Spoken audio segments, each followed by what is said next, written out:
শ্রোতা 10 জনই থাকুক বা হাজার, যদি আপনি সাহস করে নিজের কথা বলে দিতে পারেন, তবে আপনার প্রশংসা করার লোক আপনার থেকেই তৈরি হয়ে যাবে। রাধে রাধে। হ্যালো বন্ধুরা, গুড মর্নিং। আমি প্রতিমা নিয়ে এসেছি আর একটি নতুন ব্লগ। চলো আজ দেখা হবে একটা অন্নপ্রাশন অনুষ্ঠানে। কত সুন্দর সাজানো হয়েছে অনুষ্ঠান বাড়িটা। আমার একজন কাছেরই মানুষের অন্নপ্রাশন ছিল আজকে। তার মামার বাড়ি থেকে কত সুন্দর তত্ত্ব এসছে, সব কিছু সাজানো আছে তত্ত্বগুলো। ড্রেস তার মা বাবার সবার জন্য এসছে। অন্নপ্রাশনের মিষ্টি ছিল। তারপর আমরা ফটো তুললাম কিছু। এখানে নাচা হচ্ছিল, সবাই এমনি নাচছিলেন।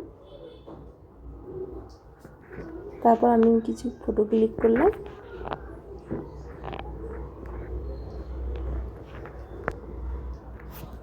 অন্নপ্রাশনের কেক কাটা হচ্ছিল।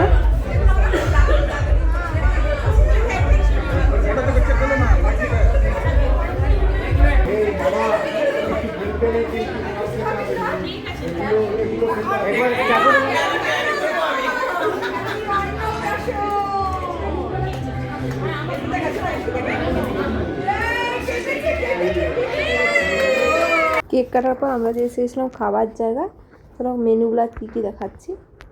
তো আমরা প্রথমে প্লেট নিয়ে নিয়েছিলাম। এখানে স্যালাড ছিল, তারপর ভেজিটেবল চপ ছিল, লুচি ছিল, ভেজও ছিল আর আমিষও ছিল সব। এখানে ছোলার ডাল ছিল, ফুলকপি আলু তরকারি, পনির তরকারি ছিল, এগুলো সব ভেজের জন্য। চাটনি, এখানে ছিল মাংস,